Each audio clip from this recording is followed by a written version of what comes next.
الحمد لله رب العالمين الصلاة والسلام على سيد الأنبياء والمرسلين وعلى آله وأصحابه أجمعين أما بعد أعوذ بالله من الشيطان الرجيم بسم الله الرحمن الرحيم إن الله وملائكته يصلون على النبي يا أيها الذين آمنوا صلوا عليه وسلموا تسليما اللهم صل وسلم وبارك على سيدنا ومولانا ونبينا محمد النبي الأمي الكريم وعلى آله وأصحابه أجمعين الصلاة والسلام عليك يا سيدي يا رسول الله وعلى آلك وأصحابك يا سيدي يا حبيب الله الصلاة والسلام عليك يا سيدي يا رحمة للعالمين وعلى آلك وأصحابك يا سيدي يا سيدي يا سيدي يا شفيع المذنبين نہایت معزز محترم احباب کرام قدر بحمد اللہ تعالیٰ ثم الحمد للہ تعالیٰ ان دنوں جس موضوع پہ گفتگو ہو رہی ہے وہ حضرت سیدنا ابی ہریرہ رضی اللہ تعالیٰ سے مروی حدیث سے بارکہ ہے جس کو امام ترمذی رحمۃ اللہ تعالیٰ علیہ نے اپنی جامع میں نقل فرمایا کہ حضور اکبر رسول مرشد رحمت عالم صلی اللہ علیہ وسلم نے حضرت ابی ہریرہ کو 5 چیزوں کے بارے میں بتایا تھا 3 چیزوں کا تذکرہ ہو چکا ہے اور 2 چیزوں کا تذکرہ باقی تھا آپ کو یاد ہے وہ پہلی 3 چیزیں کیا تھی کہ جن کا ذکر آپ قبل عزیز سماعت فرما چکے ہیں وہ پہلی چیز بھلا کیا تھی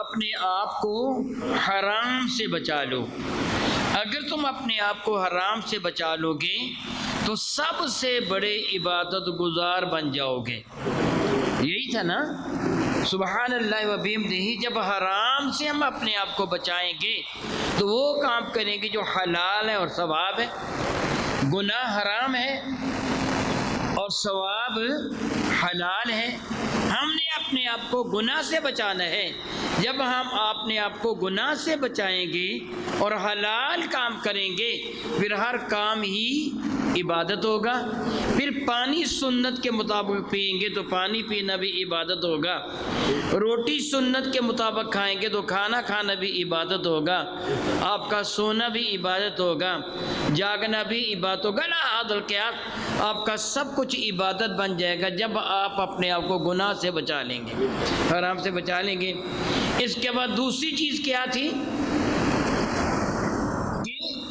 رب کی رضا پہ جو رب نے تیرے مقدر میں لکھ دیا ہے اس پہ راضی ہو جا پوری دنیا میں سب سے زیادہ غنی ہو جاؤ گے کیا بھلا دنیا میں سب سے زیادہ غنی ہو جاؤ آپ کو یہ باتیں یاد رکھنی چاہیے متعدد مرتبہ یہ میں بات کہہ چکا ہوں کہ میں بحمد اللہ تعالیٰ ثم الحمد للہ تعالیٰ آپ کے سامنے کوئی وہ قصے کہانیاں نہیں سناتا یہ نہیں کہ میں نے تقریر والی کتابوں سے چند تقریریں یاد کر رکھی ہیں اور بار بار ان کو رپیٹ کرتے رہے تو ایسے نہیں بحمد اللہ تعالیٰ میں آپ کو قرآن اور حدیث کے مطابق یاد کیا کرتا ہوں قرآن کریم کی آیات مبارکہ کی تفسیر بیان کرتا ہوں یا حدیث نبویہ کی شرح بیان کرتا ہوں میں نے حدیث مصطفیٰ کریم ہی کی یہ شرح بیان کی تھی اور کر رہا ہوں اس لیے آپ کی ذمہ داری ہے اللہ تعالیٰ کا ارشاد کنتم خیر امۃ اخرجت للناس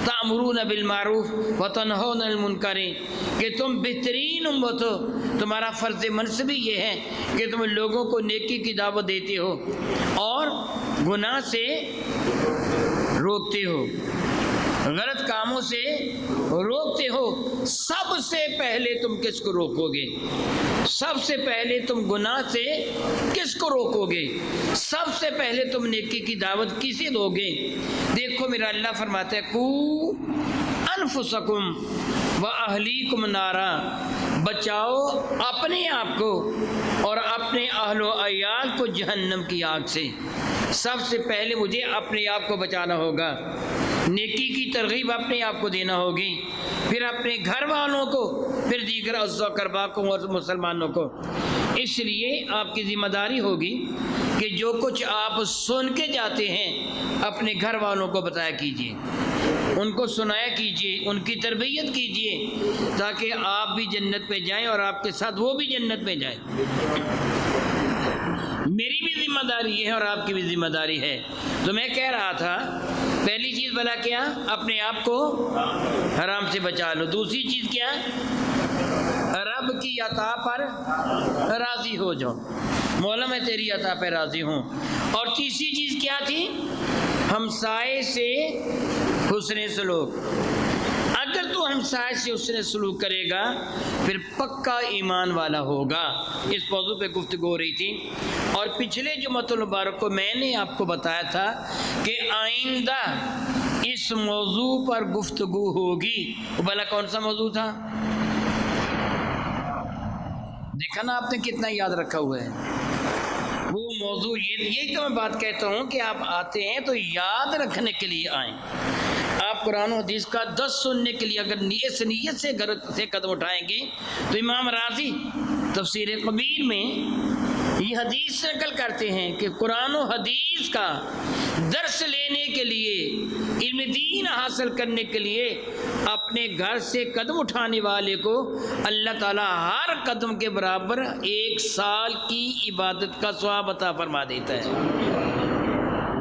آپ جانتے ہیں حضرت کثیر بن قیس کے حوالہ سے حدیث مبارکہ بہت مرتبہ میں نے عرض کی ہے کہ علم دین سیکھنے کے لیے، وہ بڑا ہو، بوڑھا ہو، جوان ہو، بچہ ہو، کوئی بھی ہو، علم دین سیکھنے کے لیے گھر سے قدم اٹھانے والے کی رضا کے لیے اللہ کے فرشتے اپنے پر پھیلا دیتے ہیں۔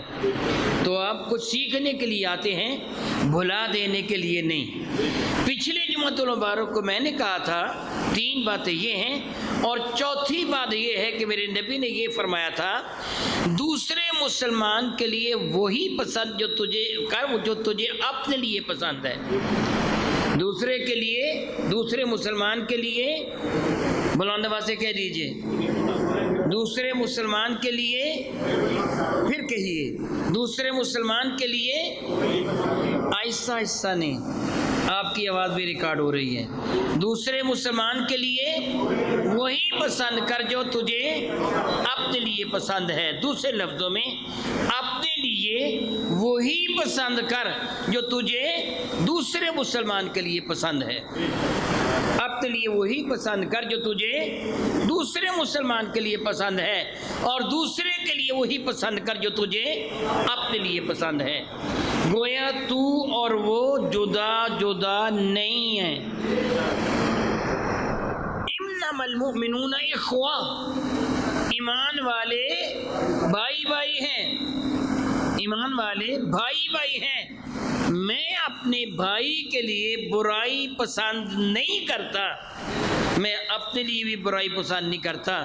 اگر تم مسلمان ہو تو پھر دوسرے مسلمان کو اپنا بھائی سمجھو گے، اگر تم مسلمان ہو پکے پھر دوسرے مسلمان کو اپنا بھائی سمجھو گے۔ میرے نبی فرماتے ہیں مسلمان کون ہے؟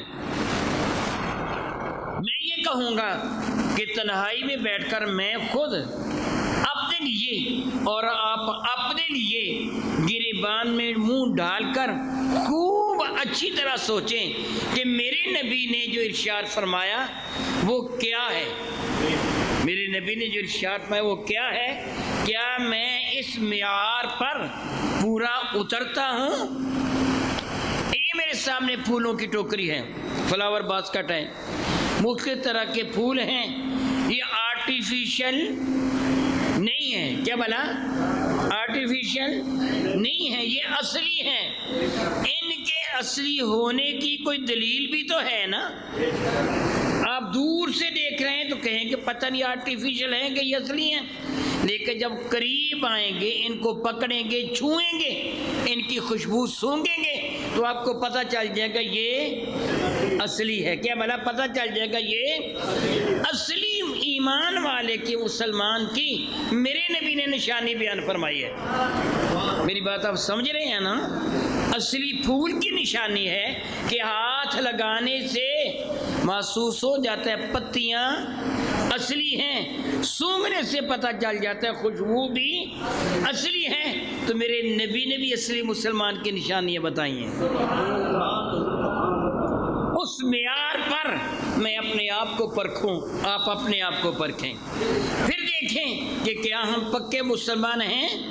میرے نبی فرماتے ہیں المسلم من سلم المسلمون من لسانہ و یدہ، مسلمان وہ ہے کہ جس کے ہاتھ اور جس کی زبان سے، المسلم من سلم المسلمون من لسانہ، مسلمان وہ ہے کہ جس کی زبان سے اور جس کے ہاتھوں سے دوسرے مسلمان محفوظ رہیں۔ بلند آواز سے کہہ دیجئے، دوسرے مسلمان محفوظ رہیں۔ المسلم وہ ہے پکا مسلمان، من سلم المسلمون، کہ سلامت رہیں، محفوظ رہیں جس کی زبان سے، جس کے ہاتھوں سے دوسرے مسلمان۔ اب آپ نے اپنے لیے دیکھ رہے ہیں، دوسرے پر انگلی اٹھانے سے پہلے اپنے آپ کو، انفسکم، پھر دیکھنا میرے گھر کا ماحول کیا ہے، واہلیکم نارا، اپنے آپ کو اور اپنے گھر والوں کو جہنم کی آگ سے بچا لیجیے۔ یہ دیکھنا ہوگا، میں خود یہ دیکھوں، آپ بھی دیکھیں کہ کیا میری زبان سے کسی دوسرے مسلمان کی توہین و تذلیل تو نہیں ہو رہی۔ اور آج کا موضوع گفتگو بلا کیا ہے؟ اپنے لیے وہی پسند کر جو تجھے دوسرے کے لیے پسند ہے، دوسرے کے لیے وہی پسند کر جو تجھے اپنے لیے پسند ہے۔ اب بتائیے مجھے، کیا کوئی بندہ چاہتا ہے کوئی مجھے گالی دے؟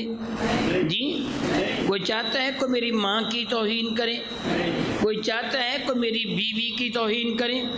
چاہتا ہے کہ میری بہن میری بیٹی کی توہین کرے؟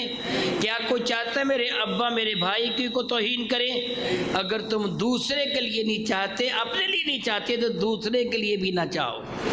جس کی تم توہین کر رہے ہو وہ کسی کا باپ ہے، کسی کا بھائی ہے، کسی کا بیٹا ہے، کسی کی ماں ہے، کسی کی بیوی ہے، کسی کی بہن ہے، کسی کی بیٹی ہے۔ اگر تم اپنوں کے لیے توہین برداشت نہیں کر سکتے تو دوسری کی بھی توہین نہ کرو، وگرنہ میرے نبی فرماتے وہ ایمان والا نہیں ہے، وہ ایمان والا نہیں ہے۔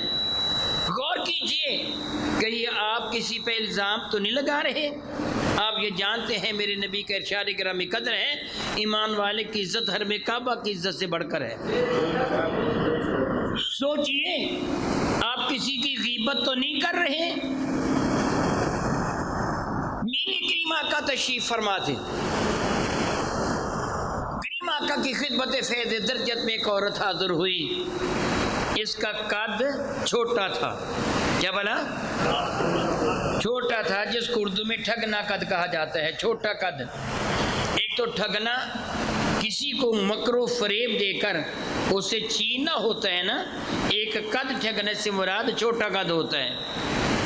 اور وہ باتیں بہت کرتی تھی۔ آپ جانتے ہیں کہ بعض خواتین کی اور بعض مردوں کی عادت ہوتی ہے، وہ بات ٹوٹنا ہی نہیں دیتے۔ میں تو تقریر کر رہا ہوں نا کہ بات سے بات ملائے چلا جا رہا ہوں، اگر وہ گفتگو کرے تو میری تقریر سے بھی زیادہ وہ باتیں مناتے ہیں، بات سے بات ملائے چلے جاتے ہیں، ملائے چلے جاتے ہیں، ملائے چلے جاتے ہیں، بات ختم ہونے پہ آتی نہیں ہے، بڑے بات نہیں ہوتے ہیں۔ ایسی عورت تھی جو حاضر ہوئی، میرے کریم آقا تاجر اربوجم شفیع مظلوم رحمت عالم کے ساتھ اس سے کچھ معروضات پیش کی، اپنی گزارشات پیش کی، باتیں کر، بڑی تیز تیز باتیں کر رہی تھی، باتیں کرتی رہی کرتی رہی کرتی رہی کرتی رہی، پھر اٹھ کے چلی گئی۔ اس کے چلے جانے کے بعد میرے اور آپ کے کریم آقا حضور رسول مرشد رحمت عالم صلی اللہ علیہ وسلم کی خدمت فیض درجت میں ہماری ماں ام المومنین سیدہ عائشہ صدیقہ رضی اللہ تعالیٰ نے عرض کیا، یا رسول اللہ، یہ عورت کیسی تھی؟ وہ ٹھگنی تھی، وہ جو پستہ قد بونی سی عورت آئی تھی، وہ کتنی باتیں کرتی، کتنی باتوں نہیں تھی۔ تو یہ سن کر میں نبی فرمانے گے، یا عائشہ تھا تخلل، عائشہ خلال کر۔ خلال کہتے ہیں وہ تنکا جس کو آپ ٹوتھ پہ کہتے ہیں کافروں کی زبان میں، وہ خلال کرنے والا تنکا جس کے ساتھ دانتوں سے گوشت وغیرہ یا روٹی کے ذرے یا ٹکڑے نکالے جاتے ہیں، اس کو خلال کرنا کہتے ہیں عربی میں، یعنی خالی دانتوں کے درمیان جو خلا ہے اس سے چیزوں کو نکالنا۔ میں تخلل، عائشہ خلال کر، عام طور پر گوشت کے ٹکڑے ہی پھنستے ہیں دانتوں میں، تو سیدہ عائشہ صدیقہ نے کہا یا رسول اللہ علیہ الصلوۃ والسلام، آپ مجھے خلال کرنے کو حکم ارشاد فرما رہے ہیں، میں نے تو گوشت کھایا ہی نہیں ہے، میں تو کھانا بھی نہیں کھایا، میں کس لیے فرما رہے ہیں کہ خلال کر، یعنی میرے دانتوں میں تو کوئی بھی کسی شے کا غذا کا ٹکڑا نہیں بنتا ہوا، میں کیوں خلال کروں؟ تو میرے کریم آقا رسول اللہ نے ارشاد گرامی قدر فرمایا، تو نے ابھی ابھی مردار کا گوشت کھایا۔ اللہ تعالیٰ کیا ارشاد فرماتے ہیں، لا یکتب بعضکم بعضا ایحب احدکم ان یاکل لحم اخیہ میتا فکرہتموہ۔ اللہ یعوذ باللہ تعالیٰ ثم یعوذ باللہ تعالیٰ، یاد رکھیے میری بات غلط ہو سکتی ہے، میرے کسی بڑے سے بڑے متبرک دینی کی بات غلط ہو سکتی ہے، مگر مجھے میرے اللہ کی عزت کی قسم اللہ اور اس کے رسول کی بات غلط نہیں ہو سکتی، میرے استاد کی، میرے شیخ کی، میرے باپ کی، میری ماں کی بات غلط ہو سکتی ہے، مگر مجھے اللہ کی عزت کی قسم اللہ اور اس کے رسول کی بات غلط نہیں ہے۔ یہ جملہ جو میں نے آپ کے سامنے ذکر کیا ہے یہ عام جملہ نہیں ہے، قرآن کریم کی آیہ مبارکہ ہے۔ سورہ حجرات میں میرا اللہ فرماتے ہیں ایک دوسرے کی غیبت نہ کر، ایحب احدکم، بتاؤ تم میں سے کوئی بندہ اس بات کو پسند کرتا ہے کہ یاکل لحم اخیہ میتا، کہ تم اپنے مرے ہوئے بھائی کا گوشت کھاؤ۔ غیبت کرنے والا حرام گوشت کھاتا ہے، تو میرے نبی نے عائشہ صدیقہ سے ارشاد فرمایا خلال کر، تو نے حرام گوشت کھا لیا۔ تو سیدہ عائشہ صدیقہ نے جواب دیا، اے اللہ کے نبی صلی اللہ تعالی علیہ وسلم، میں نے جھوٹ تو نہیں کہا، وہ عورت واقعی پستہ قد کی تھی، ٹھگنے قد کی تھی، میں نے کہا وہ بونی سی، وہ ٹھگنی سی، بڑی باتیں کرتی تھی، وہ باتیں بھی واقعی زیادہ کرتی تھی، میں نے جھوٹ نہیں بولا۔ تو میرے کریم آقا نے جواب دیا اگر تو نے جھوٹ بولا ہوتا تو میں کہتا عائشہ بہتان ترازی نہ کر، یہ بلا میں کیا کہتا عائشہ بہتان نہ لگا، تو نے بات سچی کی ہے، غیبت اس لیے میں کہہ رہا ہوں۔ کوئی بات آپ کی سمجھ میں بھی آئی ہے کہ نہیں؟ بہتان نہیں آئی، پوری طرح نہیں آئی، آپ نے کہہ دیا ہے۔ میں آپ سے پوچھوں تو آپ جواب نہیں دے پائیں گے، آپ کہیے سمجھا دیجئے، ہر بات پہ ہاں جی کہنا ضروری نہیں ہے، سمجھا دیجئے بھی کہیے۔ میں کہہ رہا تھا بہتان لگانا غیبت سے بڑا گناہ ہے، بہتان لگانا غیبت سے بڑا گناہ ہے۔ غیبت کیا ہے؟ کسی کا ذکر اس انداز سے کرنا کہ اس کی عزت برباد ہو، تذلیل کے ساتھ کسی کا ذکر کرنا غیبت ہے۔ کیا بنا؟ تذلیل، کسی کی عزت کم کرنے کے لیے کسی کا ذکر کرنا غیبت ہے۔ اگر عزت کم کرنا مقصود نہ ہو تو پھر غیبت نہیں ہے۔ عزت کم کرنا مقصود نہ ہو، مسلمانوں کو اس کے شر سے بچانا مقصود ہو تو پھر غیبت نہیں ہے۔ مثلا ڈاکو، اچکے، چور، دہشت گرد کسی راہ میں کھڑے ہوں تو مسلمانوں کو ان کے شر سے بچانے کے لیے بتانا، خبیث لوگ دہشت گرد لوگوں کو لوٹ رہے ہیں، یہ غیبت نہیں ہے۔ غیبت کب ہوگی؟ جب کسی کی عزت گرانے کے لیے اس کا ذکر کیا جائے۔ اب میں آپ کو حساب دلاتا ہوں، آپ کو اچھی طرح سمجھ آ جائے گی۔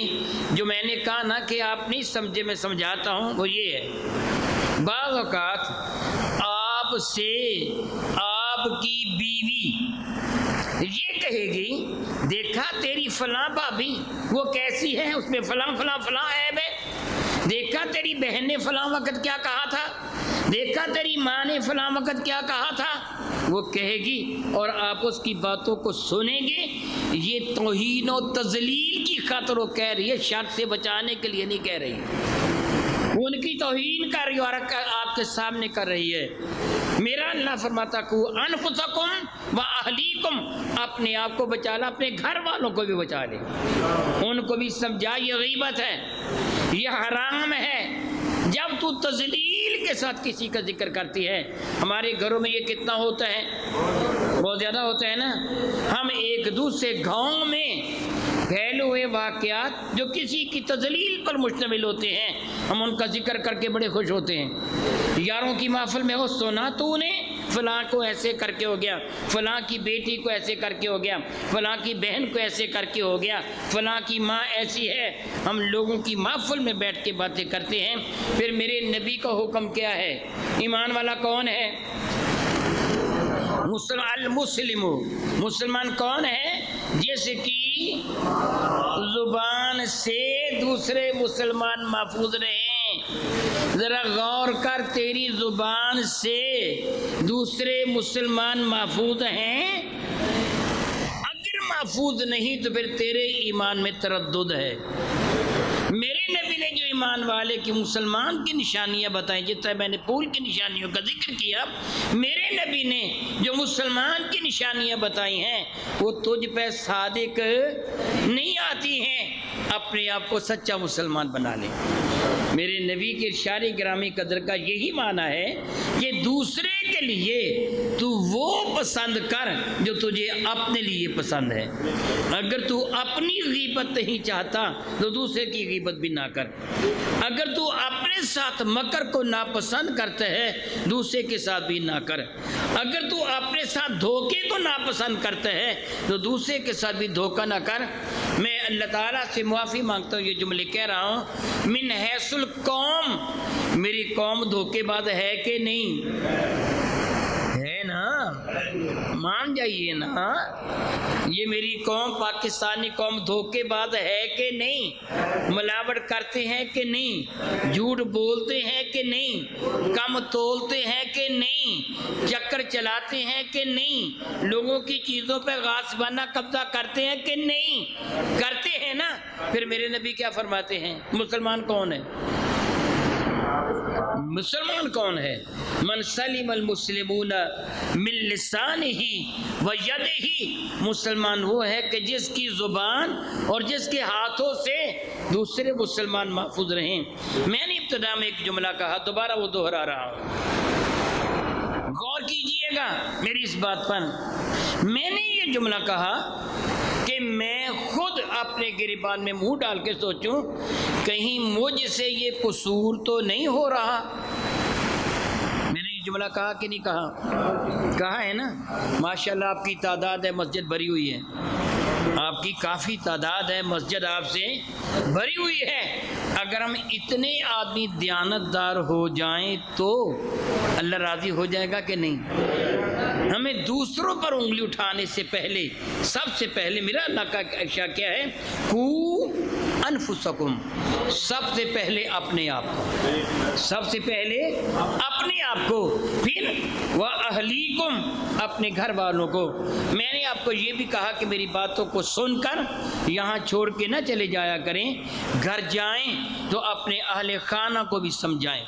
آپ گھر جائیں گے نا تو اپنے گھر والوں کو یہ سمجھائیے. کیا بلا وہ حدیث بارکہ میں دوبارہ دوہرا دیتا ہوں تاکہ آپ کو بیان کرنا آسان ہو. میرے نبی کی خدمت فیض درجت میں ایک پستہ قد، چھوٹے قد کی ایک عورت آئی تھی جو بہت باتیں کرتی تھی.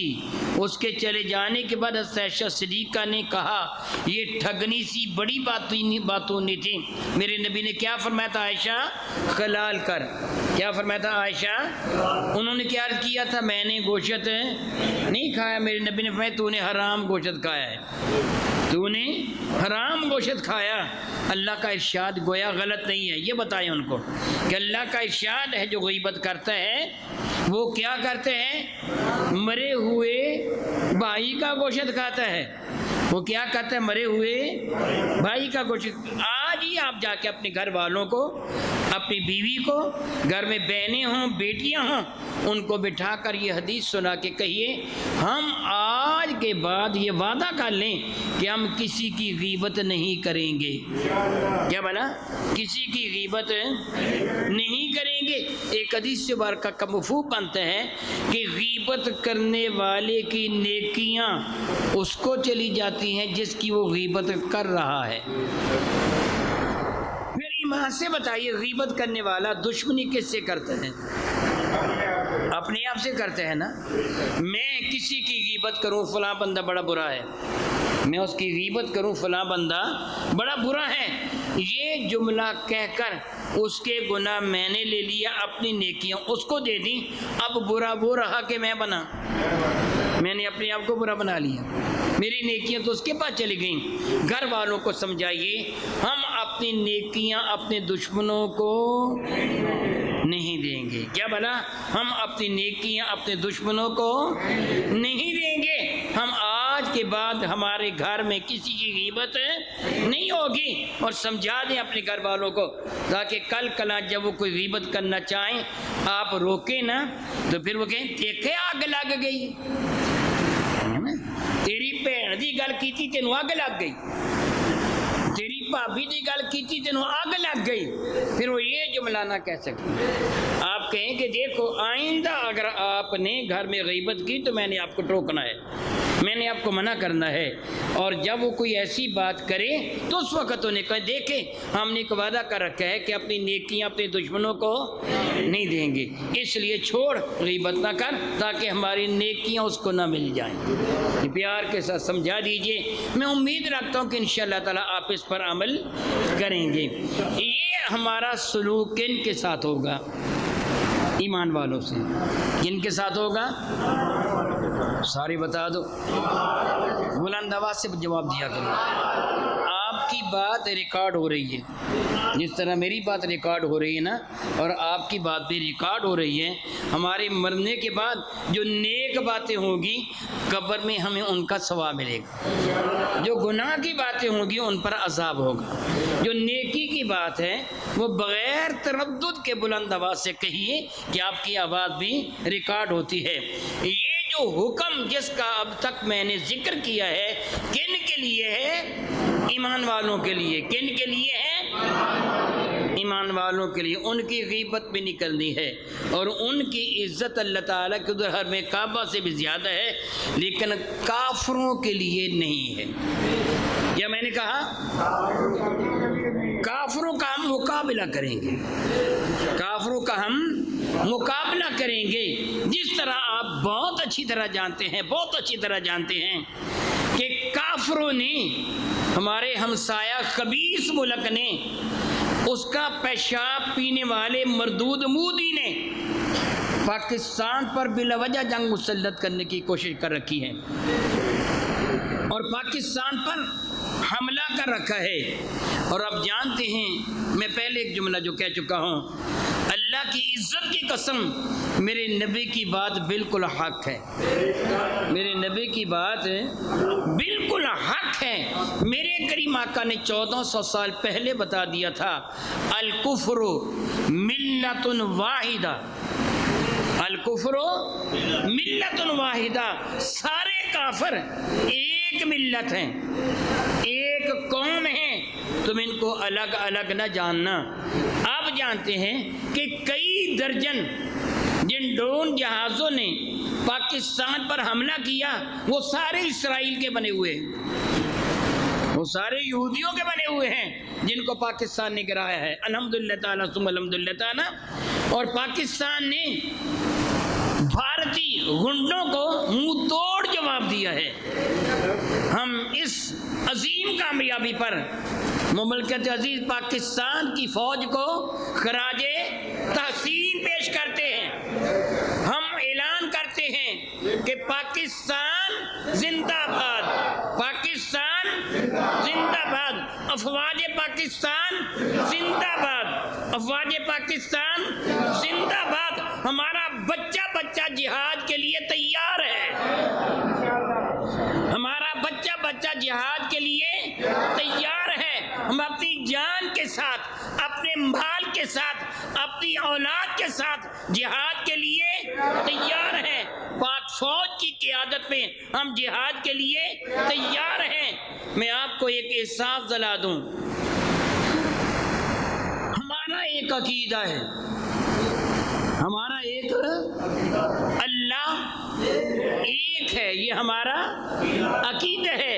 رسول رحمت خاتم النبیین اللہ کے آخری رسول ہیں، یہ ہمارا عقیدہ ہے۔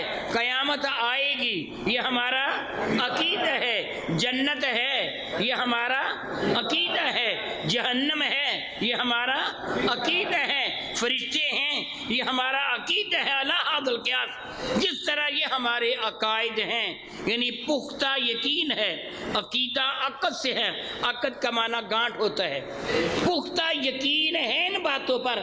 اسی طرح ہمارا عقیدہ ہے کہ کافروں کے مقابلہ میں ہمارا مقتول شہید ہے۔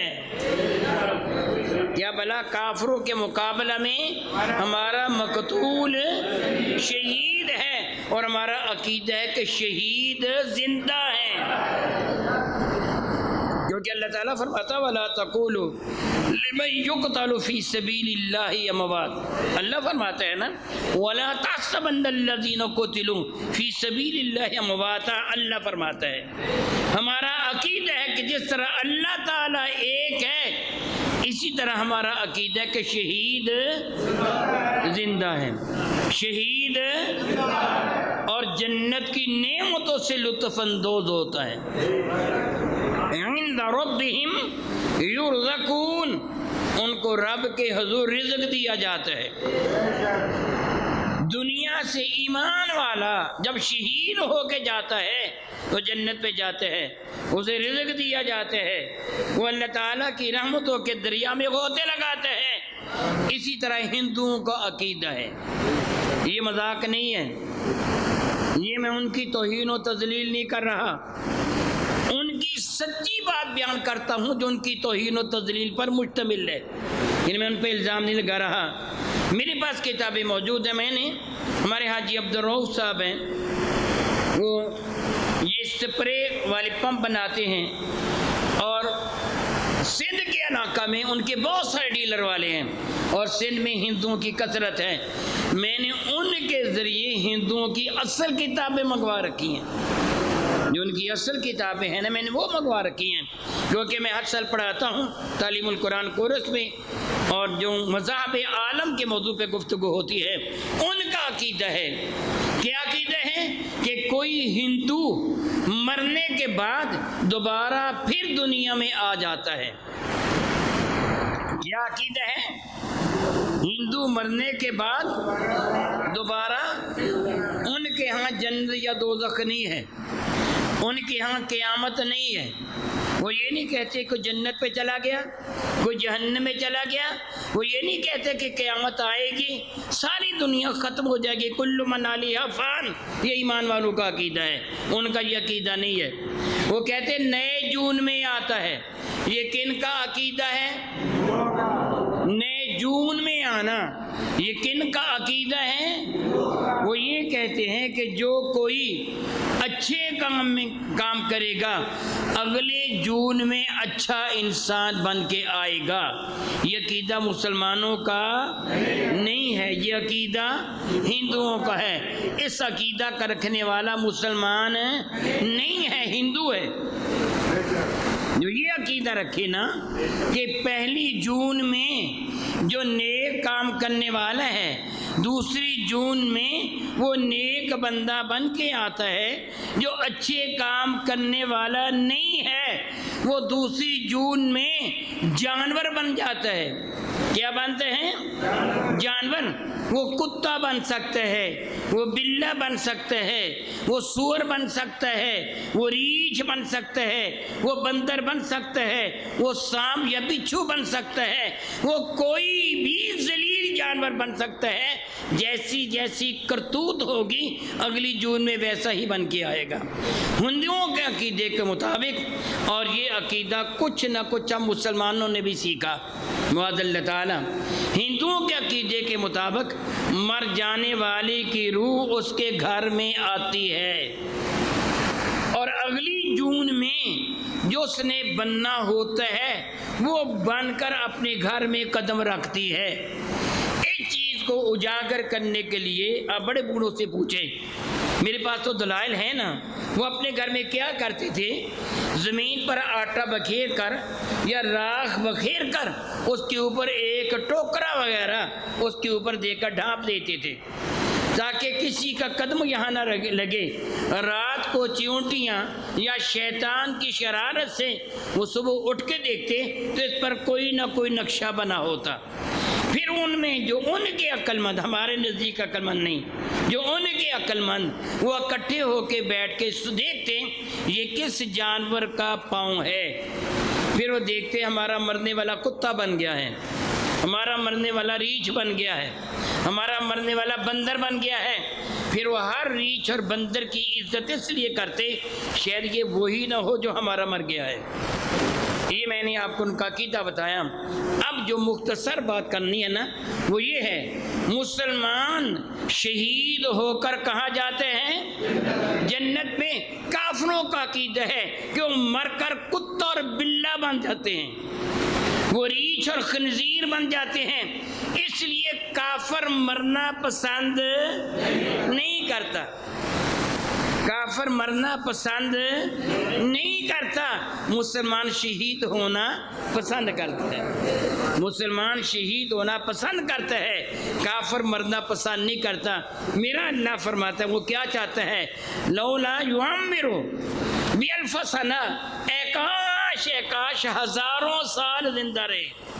میں نے جو جملہ کہا کہ ہم نے بھی ان سے کچھ سیکھا، ہم بھی کہتے ہیں مرنے والے کی روح 40 دن تک گھر آتی رہتی ہے اور 40 دن تک مولوی صاحب کو روٹی دینی چاہیے۔ ہے ہمارے ہاں یہ رواج کہ نہیں؟ صدقہ تو بڑی اچھی چیز ہے مگر یہ رواج ہے، مولوی صاحب کی روٹی لگی رہتی ہے اور وہ 40 دن سمجھتے روح گھر آتی رہتی ہے، اور 40ویں دن پھر صبح سویرے مولوی صاحب کو بلاتے ہیں اور کہتے ہیں کہ حضرت ہم نے روح کو ودیع کرنا ہے یہ رواج کہ نہیں؟ یہ ہم نے ہندوؤں سے سیکھا ہے۔ روح تم ودیع کرو گے؟ روح تو اسی وقت نکال لی گئی تھی، اب رب کے قبضہ میں ہے، تمہارے قبضہ میں کب ہے جو ودیع کو تم کرو گے؟ کہتے جی اب 40ویں دن روح ودیع کریں گے، اچھے اچھے کھانے پکا کے لو، روح کو ودیع کرنا ہے۔ یہ ہم نے ہندوؤں سے سیکھا، یہ کوئی اسلامی طریقہ نہیں ہے، یہ ہم نے ان سے سیکھا ہے کہ ان کا عقیدہ ہے کہ روح گھر آتی ہے، پھر 40 دن ان کو ودیع کر دیتے ہیں، پھر وہ بندر بن کر، ریچھ بن کے، کتا بن کے، بلہ بن کے جنگل میں چلی جاتی ہے، یہ انسان بن کے کس انسان میں منتقل ہو جاتی ہے۔ الیاذ باللہ تعالی ثم الیاذ باللہ تعالی۔ بہرحال جو کچھ میں نے کہا بحمد اللہ تعالی ثم الحمد للہ تعالی، ہم جان و مال کے ساتھ الحمدللہ جہاد کے لیے تیار ہیں، جان و مال کے ساتھ جہاد کے لیے تیار ہیں۔ وہ لوگ گائے کا پیشاب پینے والے، وہ گائے کا پیشاب موتر پینے والے انشاءاللہ تعالی ایمان والوں کا مقابلہ نہیں کر سکتے۔ سارے کافر ایک طرف ہیں، الحمدللہ تعالی ایمان والوں کے ساتھ اللہ کی طاقت ہے، ایمان والوں کے ساتھ اللہ کی طاقت ہے، ہمارے ساتھ ہمارا اللہ ہے، ہمارے ساتھ ہمارا اللہ ہے۔ کافروں کو شکست فاش ہوگی انشاءاللہ تعالی۔ اللہ تعالیٰ سے دعا ہے کہ رب کائنات ان کو ذلیل کرے، مسلمانوں کو، پوری دنیا کے مسلمانوں کو، فلسطین کے مسلمانوں کی عزت و عظمت عطا فرمائے، آمین ثم آمین، وآخر دعوانا ان الحمدللہ رب العالمین۔